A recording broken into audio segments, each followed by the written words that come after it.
All right, so come over here, guys. I want to show you something. This is going to be probably the best bicep video you've ever seen, including all the ones I've already done on this channel. So if you've been trying to build your biceps, I'm sure at some point you're using some version of an easy bar curl, right? You've approached a rack like this at the gym, you've grabbed it, and you started curling away. How you grab this thing, though, may or may not lead to more or better results, because the way these bars are actually set up is that they're set to kind of stay in one position here on the rack. They all fall down into one position. That's because of the way the bar is engineered. The center of mass keeps it like this. The problem is, you look at this, it's got two grip options here. You've got these inside grips, and you've got the outside grips. And a lot of us don't like to grab the narrow grip because it doesn't really feel comfortable when we're curling like this. So we'll grab the more comfortable shoulder width. But if you grab it like this, look what happens. As the bar is set up, I grab it, I'm actually doing something that's less optimal for my biceps. Why? Because I've actually grabbed it from a less supinated position. In other words, I'm grabbing it from more of a pronated position. You can see that the angle of my hand, when I put this down, is like this, not turned over. So what you have to do if you want to get more out of this is to actually understand that and then flip that bar over before you grab it. So that when I grab this outside handle now, you can see that the hand is having to be supinated more, right? This would be that kind of flat position. I can supinate more to grab those same grips and then get in this position to get a lot more bicep contraction and not let the brachialis sort of dominate the flexion of the elbow to bring this bar up to the top. Now, you probably see me also do something else that I do automatically that I've shared with you before, and that's the real desire and need to keep the wrist somewhat bent backwards at the top of a curl. It's essential to an optimally performed bicep curl. Why? Because of anatomy. We know that an accessory motion to supination is wrist extension, and this is why that happens. So if I was going to just lay this in here like it's in my body, you can see that this is the radius and this is the ulna, right? And my hand is pretty much in this position. If I want to pronate like this, then this radius has to rotate around the ulna, which doesn't really move, right? The ulna is kind of fixed. But we know that if I want to get back into this position and supinate and continue to go that way, that I need to have this extension at the wrist. Why? Because if I have a flexed wrist here and this tries to open up, you'll see that it's actually getting blocked by the bones that are in there, right? The bones, the carpal bones of the wrist don't have freedom of movement there to allow for that. So if I can get into extension, all of a sudden, that can open up a lot easier. So it's really important that we have that ability to do that. So how else would this apply? Because it's not just that exercise you're going to do. I want to make this an all-encompassing video for you so you get this right every single time. So if you were to go do, let's say, a cable curl, there's a few other benefits that actually come in play here that help you out. So again, if I were just to curl up like this, I'm going to limit how much I can get in terms of supination.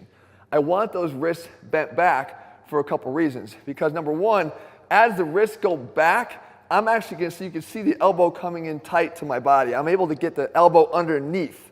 Because I'm going to show you something in a second here when we get to the straight bar that illustrates exactly why you need to get this right.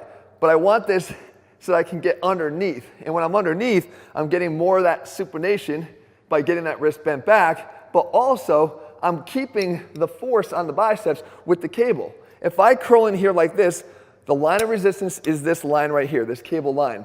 And look at its relationship to my forearms, right? It's approaching parallel. And we know that in order to keep the force on the muscle we're trying to work, we want it to be more perpendicular to the moving segment, in this case, the forearm. So if I bend those wrists back a bit, look at the relationship now. That cable is more perpendicular to my forearm, and right away I feel a lot more tension on the biceps, even at the top of this exercise. And the more I can kind of keep that by keeping the wrist bent back, I have more tension here on the biceps. So reason number two of why you want to get some of that wrist extension here as you come up. But over here at the straight bar, you might be thinking, well, how do you do that? Because you really, again, you're even more limited than you are with the cable, because gravities are acting straight up and down here, not the line of force being the cable. So here's what we do. Pulling out all the stops, guys. Raymond, muscle marker, everything. This area right here is where you want to direct your force when you're curling with a straight bar. Why? Because it's going to encourage supination and it's going to get the elbows tucked into the sides. How?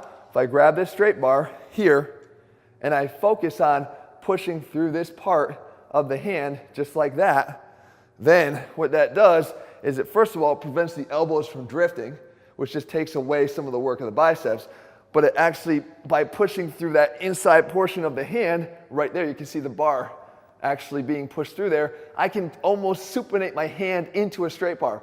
So not even being limited anymore by the fact that I don't have any manipulation or orientation of the bar that allows for more supination.